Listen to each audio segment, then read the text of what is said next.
नमस्कार विद्यार्थी मित्र हो. आपण भाग 1 मध्ये काल मागच्या पाठामध्ये आपण परिमेय संख्यांचा अभ्यास केला. ज्या परिमेय संख्यांचा दशांश चिन्हानंतरची संख्या एकतर खंडित असते किंवा ती अखंड आवर्ती असते, अशा संख्यांना आपण परिमेय संख्या असे म्हणले आहोत. तर मित्र हो, आज आपण अपरिमेय आणि वास्तव संख्या यांचा अभ्यास करूया.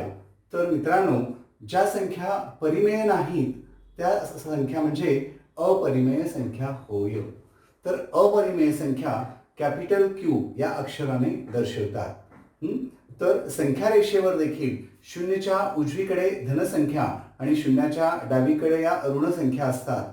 तर संख्या रेषेवर वर्गमुळात 2 वर्गमुळात 3 या संख्या दर्शवण्यात येते. ती सुद्धा संख्या या अपरिमेय संख्या आहेत. त्या संख्या अपरिमेय आहेत. आपण त्या संख्या रेषेवर म्हणजेच संख्या रेषेवर परिमेय आणि अपरिमेय या सर्व संख्या दर्शवता येतात. म्हणजेच थोडक्यात परिमेय संख्या आणि अपरिमेय संख्या यांच्या संयोग संख्यांनी वास्तव संख्या संच तयार होतो. तर वास्तव संख्या संख्या रेषेवर दाखवता येतात. म्हणजे संख्या रेषेवरील प्रत्येक बिंदूशी निगडीत असणारी ही संख्या ह्या वास्तव संख्या असतात. तर मित्र हो, आपण आता वर्गमुळात 2 वर्गमुळात 3 या अपरिमेय संख्या कशा आहेत ते आपण बघूया. मित्र हो, वर्गमुळात 2 ही अपरिमेय संख्या हे सिद्ध करणे. कारण वर्गमूळ 2 ही अपरिमेय संख्या कशी आहे आपण याची सिद्धता लिहूया, पाहूया. तर वर्गमूळ 2 ही अपरिमेय संख्या सिद्ध करण्यामध्ये समजा कर्णित 2 म्हणजे वर्गमूळ 2 ही परिमेय संख्या आहे. ती अपरिमेय संख्या सिद्ध करायचे, पण अप्रत्यक्ष सिद्धतेमध्ये आपण गृहीत धरून जायचंय की वर्गमूळ 2 ही परिमेय संख्या आहे अशी गृहीत धरायची. मग पुढे जाऊन मग हे गृहीत धरलेले विधान आपलं हे विसंगत असल्यामुळे ते या विधानाशी विसंगत असल्याने ही अपरिमेय संख्या आहे असं आपण म्हणू शकतो. म्हणून सुरुवातीला कर्णित 2 ही परिमेय संख्या आहे. मग कर्णित 2 बरोबर पी छेद क्यू, कारण पी छेद क्यू हे वर्गमुळात 2 या संख्येचे संक्षिप्त रूप आहे. कारण आपण परिमेय संख्या पी छेद क्यूच्या रूपात लिहितो. म्हणजेच वर्गमूळ 2 बरोबर पी छेद क्यू, म्हणजेच पी व क्यू मध्ये एक पेक्षा वेगळा सामायिक विभाजक नाही. त्या पी आणि क्यू मध्ये एक पेक्षा वेगळा सामायिक विभाजक नाही. म्हणजेच काय, आता मग या पुढे जाऊन काय करूया, ह्याचा वर्ग करू. कर्णित 2 बरोबर पी छेद क्यू चा वर्ग करू. तर कर्णित 2 चा वर्ग 2 बरोबर पी वर्ग छेद क्यू वर्ग, दोन्ही बाजूंचे वर्ग करून या विधानासह दोन्ही बाजूंचे आपण वर्ग केले या विधानाचा वर्ग करून. त्याच्यानंतर मग तिरकस गुणाकार 2 क्यू वर्ग बरोबर पी वर्ग. मग पी वर्ग ही समसंख्या आहे, कारण 2 क्यू वर्ग ही समसंख्या आली म्हणजे ही सुद्धा समसंख्याच आहे. मग म्हणून पी ही सुद्धा समसंख्या होणार. पी वर्ग समसंख्या आहे तर पी सुद्धा समसंख्या, कारण समसंख्येचा वर्ग समसंख्या असतो. त्याच्यानंतर म्हणजेच 2 हा पी चा विभाजक आहे. समसंख्या असल्याने 2 हा पी चा विभाजक आहे. आपण वरती काय म्हणलं होतं, एक पेक्षा वेगळा विभाजक नाही, परंतु इथं पी चं काय झाला, 2 हा एक विभाजक आला. मग पी बरोबर 2m, म्हणून पी वर्ग बरोबर 4m वर्ग याला नंबर, कारण m बिलॉंग्स टू आय म्हणलेलं आहे. म्हणजे काय, m हा आयचा म्हणजे ही असली जी संख्या आपण धरली ती पूर्णांक संख्या आहे. तर म्हणून आता पुढे जाऊन पी वर्ग, पी ची किंमत किती आहे, 2 क्यू वर्ग. इथे आहे पी ची किंमत 2 क्यू. पी बरोबर 2 क्यू वर्ग बरोबर 2m ला 2m, आणि हे 2 आणि 2 गेले, क्यू वर्ग बरोबर m. म्हणजेच परत क्यू वर्ग ही समसंख्या आहे, कारण इथे 4m वर्ग, त्यानुसार क्यू वर्ग ही समसंख्या आहे. म्हणून 2 हा क्यू चा सुद्धा विभाजक आहे. म्हणजे 2 हा पी चा विभाजक होता, 2 हा क्यू चा सुद्धा विभाजक आहे. म्हणजेच 2 हा पी आणि क्यू चा सामायिक विभाजक आहे. विधान 1 आणि विधान 2 वरून, विधान 1 आणि विधान 2 वरून आपण काय समजलं, तर 2 हा पी आणि क्यू चा सामायिक विभाजक आहे. परंतु ही विसंगती आहे, कारण पी छेद क्यू मध्ये पी आणि क्यू चा एक व्यतिरिक्त एकही सामायिक विभाजक नाही. आपण इथे लिहिलं होतं. म्हणजेच पी व क्यू पी आणि क्यूचा एक व्यतिरिक्त एकही सामायिक विभाजक नाही. या विधानावरून आपल्या लक्षात आलं. म्हणून वर्गमूळ 2 ही परिमेय संख्या आहे हे गृहीत धरणे चुकीचे आहे. म्हणून वर्गमूळ 2 ही अपरिमेय संख्या आहे. अशा पद्धतीने अप्रत्यक्ष सिद्धतेद्वारे आपल्याला ही सिद्धता आपण मांडू शकतो. समजलं? तर असे काही अप्रत्यक्ष सिद्धता आपल्या भाग 1 आणि भाग 2 मध्ये आपल्याला लिहायच्या आहेत. त्यापैकी हा एक सिद्धता होता. आता यानंतर ही एक सिद्धता होती. आता यानंतर कर्णित 2 बरोबर 1.41 ... म्हणजे काय आहे? कर्णित 2 ही संख्या अपरिमेय संख्या आहे. कर्णित 3 ही संख्या अपरिमेय संख्या कशी आहे ते आपण अभ्यासूया. आपण 2 या संख्येचे वर्गमूळ भागाकार पद्धतीने काढू. म्हणजे 2 या संख्येचे वर्गमूळ म्हणजे काय? हा वर्गमुळात 2. तर या वर्गमुळात 2 या संख्येचे वर्गमूळ आपण भागाकार पद्धतीने काढू. आपण काल मागच्या पाठामध्ये मागच्या घटकात आपण बघितला होता परिमेय संख्यांचे दशांश चिन्हानंतरची जी संख्या असते एकतर ती खंडित असते किंवा अखंड आवर्ती असते. मग आता आपण याचा विचार करू, ह्यांचा भागाकार करून बघूया काय येतं. आता 2 या संख्येचे वर्गमूळ काढायचे भागाकार पद्धतीने. तर 2.00 दशांश चिन्हानंतरचे 00 घेतले आणि आपण आपल्याला भागाकार पद्धतीने वर्गमूळ काढत असताना दशांश चिन्हाच्या डावीकडील 2-2 अंकांचा एक गट आणि दशांश चिन्हाच्या उजवीकडील 2-2 अंकांचा एक गट अशा पद्धतीने करायचा असतो. ह्या 2 शून्य, हा 2 शून्यांचा एक गट आणि हा 2 शून्यांचा एक गट आणि इकडे एक गट तर आहे 2. आता आपल्याला माहिती आहे 2 ही संख्या पूर्ण वर्ग नाही. मग 2 ही संख्या पूर्ण वर्ग नाही तर 2च्या आधीची कोणती संख्या पूर्ण वर्ग आहे ते आपल्याला पाहायचं आहे. तर 2च्या आधीची 1 ही एकमेव संख्या आहे, ती 1 ही पूर्ण वर्ग देखील आहे. म्हणून सुरुवातीला 1 ही संख्या घ्यायची, भाग बसला 1 चा, 1 1 आणि इथे 1 घेतला आणि इथे 1शी 1, इकडे वजा, इकडे बेरीज आणि इकडे वजाबाकी. इथे 1 अधिक 1 2 आला आणि 2तून 1 गेला 1 आला. त्यानंतर पुढे हा झाला भागाकार इथपर्यंतचा. आता परत पुढचा एक संख्यांचा समूह खाली घेऊ, 2 शून्यांचा, 2 शून्य खाली घेतल्यानंतर 100 झाले. आता आपल्याला या 2च्या वरती, या 2च्या समोर इथे अशी एक संख्या लिहायची. त्याच संख्येने त्या संख्येला गुणले असता तो जो गुणाकार आहे 100 किंवा 100 पेक्षा लहान यायला पाहिजे. 100 किंवा 100 पेक्षा लहान यायला पाहिजे. आपण बघूया. आता 2 वर 1 लिहिला 21 झाला. 21 गुणिले 1 21 1 21 म्हणजे 100 पेक्षा लहान. परत 22 2 वर 2 ठेवला 22 झाले. 22 गुणिले परत 2 22 दोन्ही 44 हे पण फार लहान झालं. त्याच्यानंतर 3 ठेवला, 2 वर 3 ठेवले 23 झाले. 23 ला परत 3 ने गुणले 23 3 69 ही सुद्धा संख्या लहान झाली खूपच. 4 ठेवूया आपण पुढे. 2 वर 4 ठेवले 24 24 गुणिले 4 24 चोक 96 हे 100च्या जवळ आलेले. आता 5 ठेवूया. 2 वर 5 ठेवला 25 25 पाचा 125 125 म्हणजे 100च्या पलीकडे गेली. म्हणजेच इथे भाग बसणारी संख्या काय आहे? 2 वर 4. 2 वर 4 ठेवून 4 ने त्याला आपण गुणायला पाहिजे. 4 ठेवणे 24 झालं. 24 चोक इथे आला भाग बसला 4चा 24 चोक 96. इथे एक अंकानंतरचा गट होता म्हणजे इथे 1 पॉइंट येणार. 24 चोक 96 इकडे बेरीज आणि इकडे वजाबाकी 4 4 8 आणि 2शी 2 आणि 100 मधून 96 गेले 4 आले. वरून परत 2 शून्य खाली घेऊया 400 झाले. पुन्हा आपल्याला ह्या 28 समोर अशी एक संख्या घ्यायची.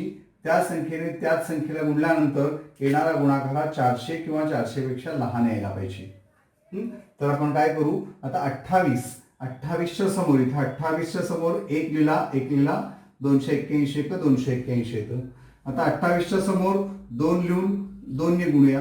2 दोन्ही 4 8 दोन्ही 16 चा 1 2 दोन्ही 4 आणि 5 564 ही संख्या 400 पेक्षा मोठी होते. म्हणजे भाग कितीचा बसतो?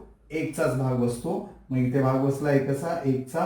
मग इथे आले 2 वरून घेतला 8शी 8 हा 2शी 2 इकडे बेरीज आणि इकडे 281 1 281 तर 10तून 1 गेला 9 आले, हातचा 1, 10तून 9 गेले 1 राहिला, हातचा 1, 4तून 3 गेले 1, 119. परत पुढच्या 2 शून्यांचा गट खाली घेऊया. किती आले आता? 11,900. परत या ठिकाणी आपल्याला 282 म्हणजे इथं 282 नाही, चौथी संख्या इथे येणार आहे. परत त्याचप्रमाणे इथे चौथ्या संख्येत सुद्धा तीच संख्या लिहून त्या संख्येने गुणल्यानंतर तो गुणाकार 11,900च्या जवळपास यायला पाहिजे. मग इथे 2,800 म्हणजे 3,000 पकडूया आपण अंदाजे. 3 चोक 12,000. म्हणजे हे 4नीच नक्की भाग असणार आहे, कारण 11,900 आहे. इथे 4 लिहूया आणि 4नी गुणूया. 4 चोक 16, हातचा 1, 4 2 8 1 9, 4 8 32 ला 2, हातचे 3 आणि 4 2 8 3 11. बरोबर भाग बसला 11,296चा. मग इथे परत 4, हे 4 4 इथे 8, हे 2,2, 8 8 आणि 2,2. परत 10तून 6 गेले 4, हातचा 1, 10तून 10 गेले 0, हातचा 1, 9तून 3 गेले 6, 1तून 1 गेला 0 आणि 0 परत वरून घेतला 0. म्हणजेच या पद्धतीनेच भागाकार असं वाढत जातो. परत इथे चौकट घ्यायची, परत एक संख्या घ्यायची, परत त्या संख्येने त्या संख्येला गुणायचं, मग तो गुणाकार 60,400 पेक्षा लहान येईल असा बघायचा. या पद्धतीने करत गेला तर हा भागाकार, यांचा भागाकाराची बाकी कधीच 0 येणार नाही. ही संख्या अशीच वाढत जाणार आहे. म्हणून दोन या संख्येचे जे वर्गमूळ आहे ते भागाकार पद्धतीने किती आलं? 1.414221 या पद्धतीने येतं. 4 2 1 अशाच पद्धतीने जर काढत गेला तर आपल्याला ही संख्या कधीही न थांबणारी किंवा आवर्तीही नसणारी, म्हणजे दशांश चिन्हांतर येणारा संख्या किंवा संख्यांचा जो समूह आहे तो आपल्याला कधीही अखंड आवर्ती भेटणार नाही, तर ती अनावर्ती असणार आहे. संख्याचा समूह किंवा संख्या कधीही आवर्ती असणार नाही, ती अनावर्ती संख्या म्हणजे पुन्हा पुन्हा पुन्हा वेगळी वेगळी संख्या आपल्याला मिळणार आहे. म्हणून करणीत 2 किंवा 2चे जे वर्गमूळ आहे ते आहे 1.4142 या पद्धतीने जाणार आहे. म्हणून वर्गमुळात 2 ही संख्या अपरिमेय संख्या आहे, कारण त्यांची बाकी 0 नाही किंवा अखंड आवर्ती देखील नसल्याने. समजलं मित्रांनो? याच पद्धतीने तुम्ही करणी 3, करणी 4 म्हणजे 2, करणी 4 ही परिमेय संख्या आहे, कारण 4चे वर्गमूळ 2 आपल्याला काढता येतं. त्याच्यानंतर करणी 5, करणी 5चं वर्गमूळ 2 पॉईंट समथिंग येणार. परत करणी 6, करणी 7, करणी 8 पर्यंत परत 2 पॉईंटच येणार. पण करणी 9 गेला तर करणी 9 म्हणजे 3, परत करणी 10 म्हणजे 3 पॉईंट समथिंग, करणी 16 पर्यंत 3 पॉईंट येणार, मग करणी 16ला 4 येणार. या पद्धतीने ज्या काही संख्यांच्या आपल्याला वर्गमूळ काढता येत नाही ते वर्गमूळ आपण जर भागाकार पद्धतीने काढले असता त्यांची दशांश चिन्हानंतरची जी संख्या आहे ती अखंड अनावर्ती असते, म्हणून त्या संख्यांना अपरिमेय संख्या असे आपण म्हणले आहोत. तर करणी 2 या संख्येचा आपण भागाकार पद्धतीने वर्गमूळ काढून पाहिले, तर तुम्ही करणी 3, करणी 5 या संख्येचे वर्गमूळ काढून पहा. समजलं? अगदी सोपा आहे, प्रयत्न करावा लागेल. हे मात्र लक्षात ठेवावं लागेल, इथे 100 असताना 2च्या समोर कोणती संख्या लिहून त्याच संख्येने त्या संख्येला गुणले असता तो गुणाकार जो आहे तो 100 किंवा 100 पेक्षा लहान यायला पाहिजे. पण इथं 100 येणार नाही खात्री आहे, कारण हे खंडित नाहीच आहे. त्यामुळे 100 पेक्षा लहान येणारी संख्या 96च आहे. तर जास्त लहान येणारे 21, 22, 23 घेऊन नाही चाललं, 24च आपण घेतलं, कारण मी ते तुम्हाला करून दाखवलं होतं. तर त्या पद्धतीने आपल्याला भागाकार करायचा आहे. ठीक आहे मित्रांनो, आता आपण पुढच्या घटका. आता आपण संख्या पाय, पाया ही काय आहे, पाय किंवा पाया ही काय, हे चिन्ह काय आहे आपण इयत्ता 8वीच्या वर्गात पाहिलं आहे. तर ती संख्या, तर ते चिन्ह पाय ही परिमेय आहे का अपरिमेय आहे त्याचा आपण अभ्यास करूया. तर समजा पाय म्हणजे वर्तुळाचा, पाय बरोबर वर्तुळाचा परिघ भागिले व्यास, वर्तुळाचा परिघ छेद वर्तुळाचा व्यास. या गुणोत्तराला, हे जे गुणोत्तर आहे, आता आपण हे वर्तुळ काढलं, तर वर्तुळाचा परिघ 2 पाय आर आपण घेतलंय आणि व्यास 2d. हे जे काही गुणोत्तर आहे याचं, या गुणोत्तराला पाय असं म्हटलेलं आहे, म्हणजे सॉरी डी म्हणजे 2r. तर ते कसं येतं, पाय कसा आलं बघा. आता वर्तुळाचा परिघ म्हणजे काय, 2 पाय आर आणि भागिले 2r.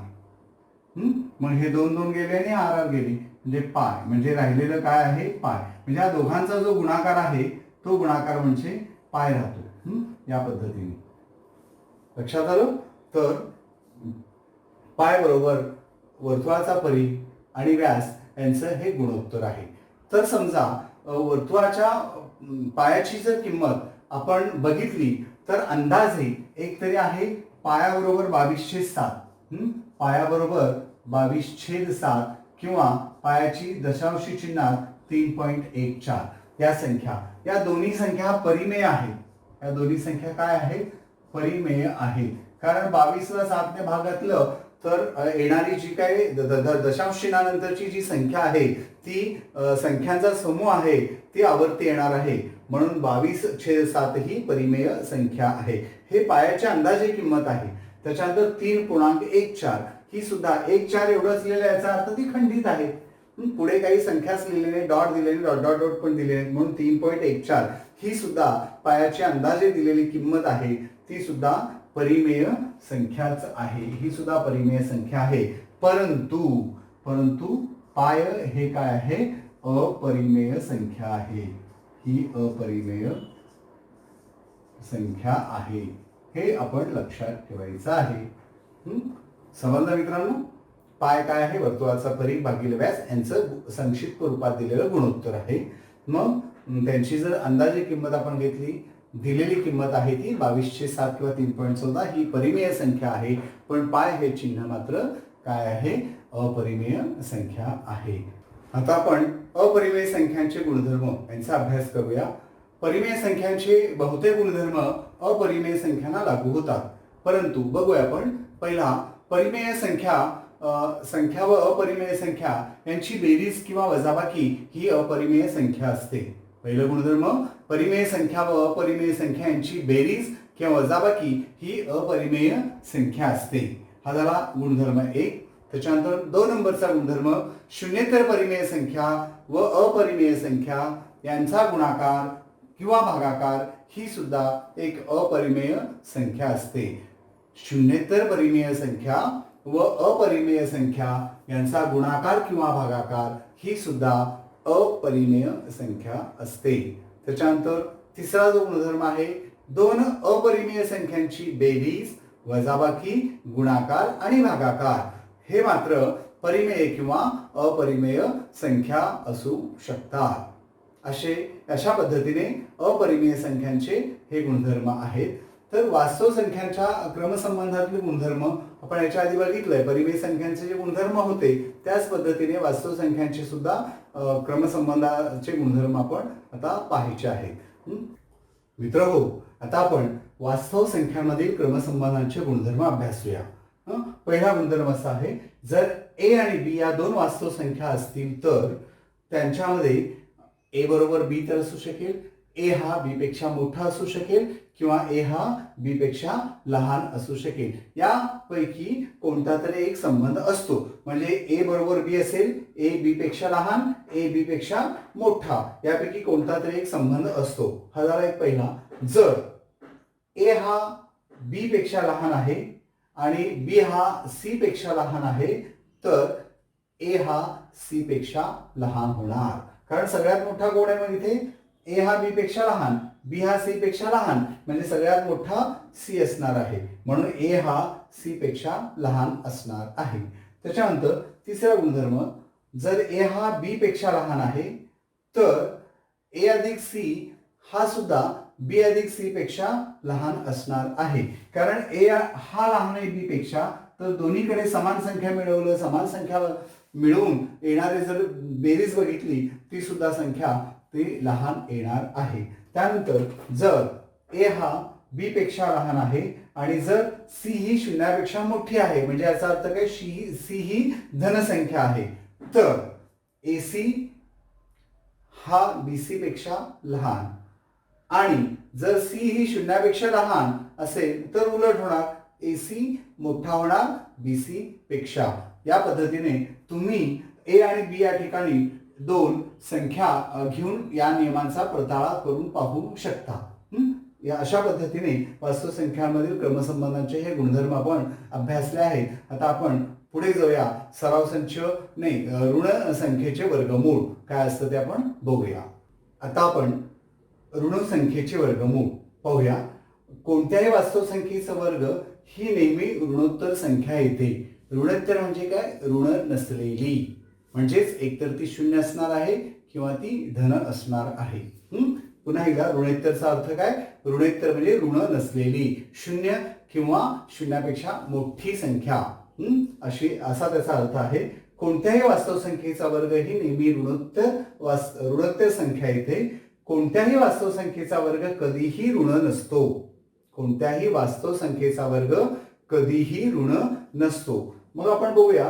पण वर्गमूळ चिन्हात ऋण 5 याचा वर्ग ऋण 5 वर्गमुळाचा वर्ग बरोबर ऋण 5 आलेला आहे. तर वर्गमुळात ऋण 5 ही वास्तव संख्या नाही. कारण म्हणजेच ऋण वास्तव संख्येचे वर्गमूळ वास्तव संख्या नसते. ऋण वास्तव संख्या ही ऋण वास्तव संख्या आहे, त्याचे वर्गमूळ ही वास्तव संख्या नसते. हे पॉइंट आपल्याला लक्षात ठेवायचं आहे. ऋण वास्तव संख्येचे वर्गमूळ वास्तव संख्या नसते. लक्षात ठेवणार मित्रांनो हा पॉइंट हा. तर इथे असा गोंधळ आहे. नेहमी आपण शिक्षकांनी तुम्हाला शिकवताना सांगितलं असतं कोणत्याही संख्येचा वर्ग हा नेहमी धन असतो. पण इथे काय आहे? वर्गमूळ चिन्हात ऋण 5 या संख्येचा वर्ग ऋण 5 येणार.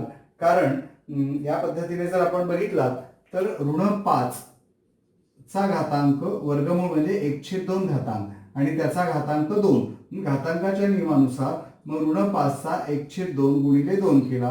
हे 2 आणि हे 2 गेले आणि इकडे हे ऋण 5 आलं. मग हे ऋण 5 मिळाल्यानंतर मग कधीही ऋण 5 या वास्तव संख्येचा वर्ग कधीही ऋण नसतो म्हणलेला आहे. पण इथे अशा पद्धतीने वर्गमूळ 5 ही वास्तव संख्या नाहीये, म्हणजेच ऋण संख्येचे वर्गमूळ कधी ऋण वास्तव संख्येचे वर्गमूळ वास्तव संख्या नसते. ठीक आहे. आता आपण सराव संच 2.2 ला सुरुवात करूया.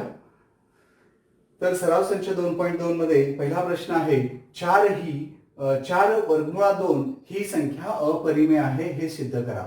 4 वर्गमूळ 2 ही संख्या अपरिमेय आहे हे सिद्ध करा. तर काय असतं?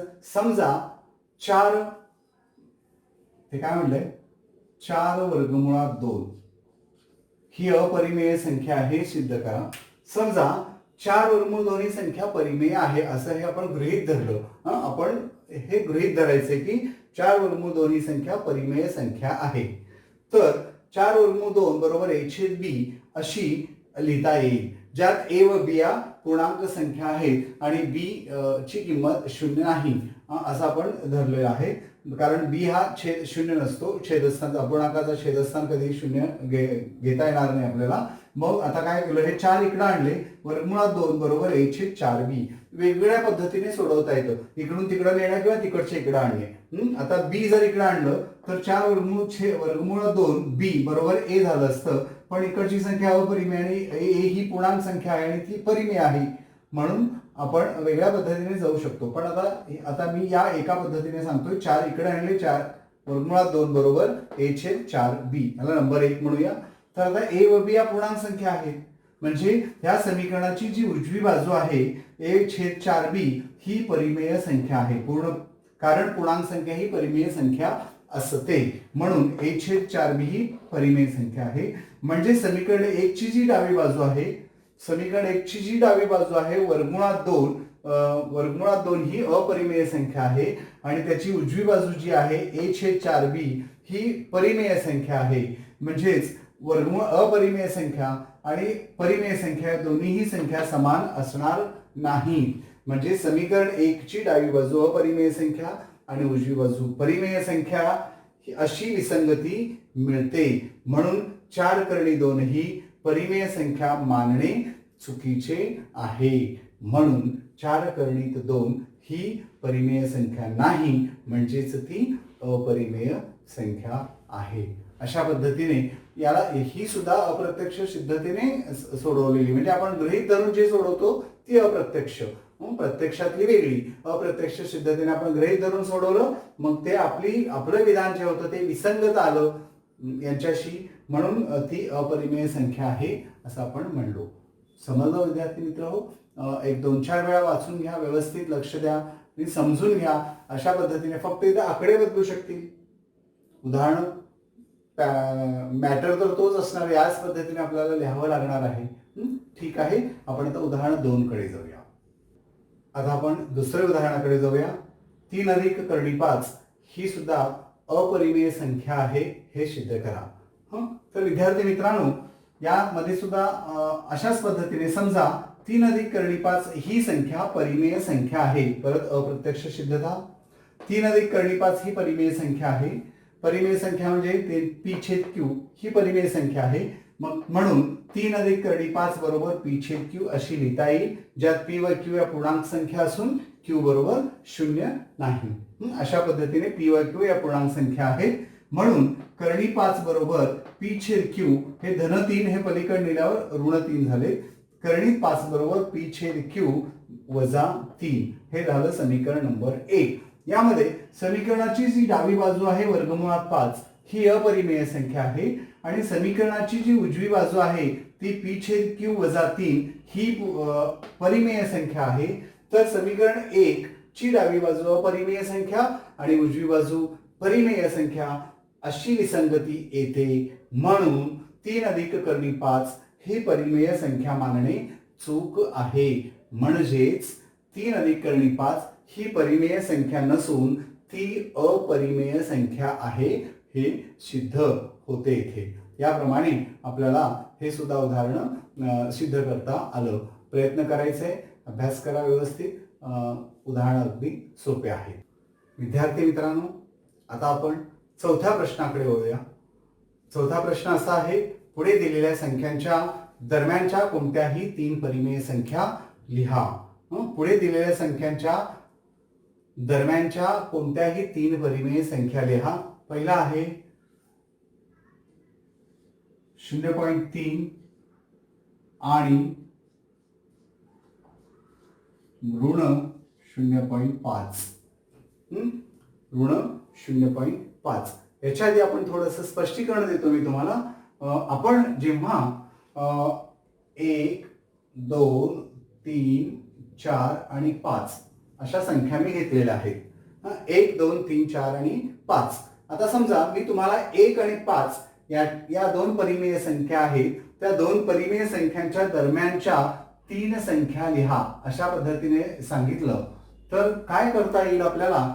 तर कोणत्याही 2 संख्यांच्या मधली संख्या शोधायची असेल तर आपण काय करतो, त्या दोघांची सरासरी म्हणजे त्या दोघांच्या मधली संख्या आपल्याला शोधायची. तर त्या दोन्ही संख्यांची बेरीज करून 2 ने भागतो, म्हणजे आपल्याला मधली संख्या मिळून जाईल. मग आता या 2 संख्यांच्या मधोमध 1 आणि 5 या 2 संख्यांच्या मधोमधची संख्या कोणती आहे? 3 आहे. तर ती कशी? तर या दोघांची बेरीज करू आपण. 1 अधिक 5 भागिले 2 करू. 1 अधिक 5 6, 6/2 बरोबर 3, म्हणजे आपल्याला ही मधली संख्या मिळाली. समजतं? आता यामध्ये या 2 संख्यांच्या मध्ये परत या दोघांची बेरीज करून त्याला 2 ने भागूया. 1 अधिक 3 भागिले 2 म्हणजे 4, 4/2 म्हणजेच 2 येणार, म्हणजे आपल्याला ही संख्या मिळाली. त्यानंतर या दोघांची बेरीज केला तर परत 3 अधिक 5/2 बरोबर इथे काय मिळणार? 8/2 बरोबर 4. याच पद्धतीने आपल्याला याप्रमाणेच इकडे हे उदाहरण सोडवायचं आहे. तर आपण बघूया. 0.3 च्या मधल्या 3 संख्या आपल्याला माहित नाही. मी असं करतोय आणि चौथी जी संख्या आहे ती ऋण 0.5. मग आपल्याला या दोन्ही संख्यांची बेरीज केल्यानंतर आपल्याला ही मधली संख्या मिळणार आहे. चला तर मग करूया. 0.3 अधिक ऋण 0.5 छेद 2 म्हणजे या दोघांची 0.3 अधिक आणि वजा हे ऋण होणार 0.5 छेद 2 म्हणजेच काय होणार 5 3 गेले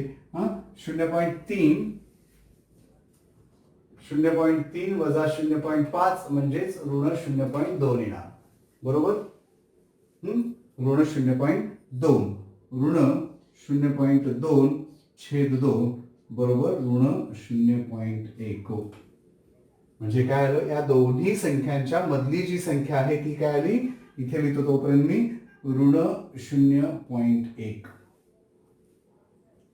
आता या दोघांच्या मधली संख्या शोधायची असेल तर या दोघांची बेरीज करून ही मधली संख्या शोधूया त्याला दोन्ही भागून आता 0.3 अधिक ऋण 0.1 छेद 2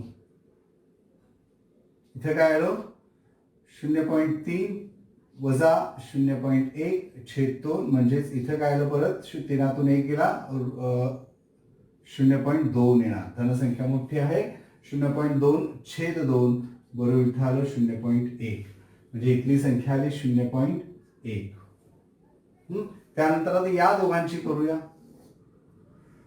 ऋण 0.1 अधिक ऋण 0.5 भागिले 2 मग इथे काय आले ऋण 0.5 आणि 6 दोघांची बेरीज भागिले 2 बरोबर किती आलं ऋण 0.3 या पद्धतीने आपल्याला हे झालं ऋण 0.3 या पद्धतीने आपल्याला उत्तर लिहिता येईल खाली हेच उत्तर मी इथं नाही लिहिलं फक्त तात्पुरतं म्हणून तुम्हाला समजण्यासाठी मग याचं उत्तर काय येणार 0. इथं नाही दिसत इकडे म्हणून 0.3 ची नंतरची संख्या 0.1 त्याच्यानंतरची संख्या ऋण 0.1 त्याच्यानंतरची संख्या ऋण 0.3 त्याच्यानंतरची संख्या ऋण 0.5 म्हणजे आपण या तीन संख्याच्या दरम्यानच्या इथे शोधलेल्या आहेत समजलं विद्यार्थी मित्रांनो अगदी सोपं उदाहरण आहे ही गोष्ट लक्षात ठेवा तुम्ही हे जे उदाहरण मी आधी साध्या सोप्या पद्धतीने तुम्हाला समजावून सांगितलेलं आहे या उदाहरणावरून आपण ह्या उदाहरणाच्याच पद्धतीने आपण कोणत्याही संख्या देऊ द्या पहिल्यांदा रीत सोप्या पद्धती ह्या सोप्या गणित सोपे अंक आहेत ते आपल्याला माहिती आहे त्याच्यानंतर दशांश चिन्हांचे अंक आहेत त्याच पद्धतीने इकडे यायचे काही घाबरायचं नाहीये जी कृती तिकडे केली तीच कृती इकडे करायची बेरीज आणि वजाबाकीमध्ये गोंधळ न करता व्यवस्थित करावं लागेल एवढंच आणि भागाकार करून उत्तर काढला तर काय आलं ऋण 0.3 त्याच्यानंतर काय आलं ऋण 0.3 ऋण 0.1 आणि 0.1 आणि हे 0.3 या पद्धतीने ऋण 0.3 आणि ऋण 0.5 या दोन संख्यांच्या दरम्यानच्या या तीन परिमेय संख्या आहेत अशा पद्धतीनेच पुढचं उदाहरण बाकीचे उदाहरण मला वाटतं तुम्ही सोडवू शकाल याच पद्धतीने जसे रीत सारखी आहे प्रत्येक उदाहरण मी सोडून दाखवायचं शक्य नाहीये त्यामुळे एक उदाहरण व्यवस्थित समजलं असेल काही नाही दुसरे उदाहरण सोडवा त्यात काही शंका वाटत असेल तर कमेंट बॉक्समध्ये सूचना करा मी नक्कीच तुम्हाला त्याचं स्पष्टीकरण देता येईल मला धन्यवाद दुसरे एक उदाहरण आपण बघूया ऋण 2.3 आणि ऋण 2.33 या दोन संख्यांच्या दरम्यानच्या तीन परिमेय संख्या शोधा समजा आपण आता काय करतो मी ऋण 2.3 आणि ऋण 2.33 आता इथे दशांश चिन्हांतर एक संख्या आहे आणि इथं दशांश चिन्हांतर दोन संख्या आहेत आपण काय करू दोघांच्या संख्यांचा क्रम समान 2 अंकी घ्या 3 अंकी घ्या काही आता इथं तिथं 2 आहेत म्हणजे इथं काय घेऊया आपण 0 घेऊ म्हणजे 2.30 आणि इथं ऋण 2.33 आलेला आहे अशा पद्धतीने घेऊ शकतो अजून जर वाढवायचं असेल तर इकडे आणखीन एक 0 घ्या आणि इकडे पण आणखीन एक 0 वाढवा या पद्धतीने घेऊन याच्या दरम्यानच्या तीन परिमेय संख्या तुम्हाला काढायच्या आहेत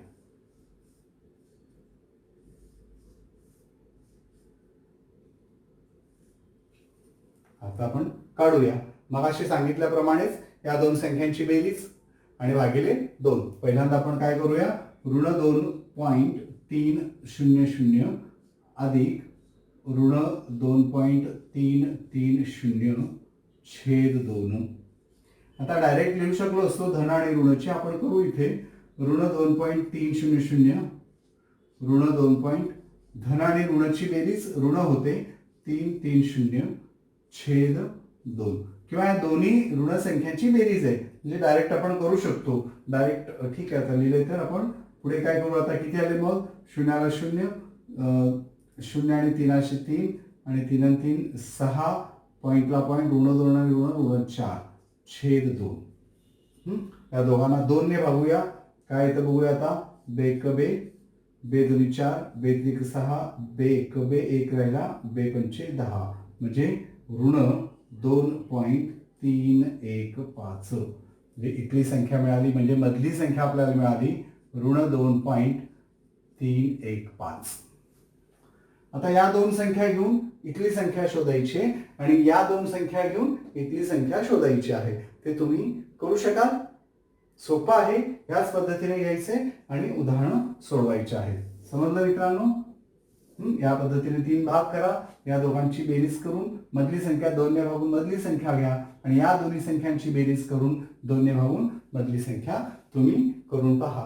काही शंका असेल तर जरूर कळवा, मी स्पष्टीकरण देईन त्या उदाहरणाच्या बाबतीत. समजलं मित्रांनो? तर चला आपण पुढे जाऊया.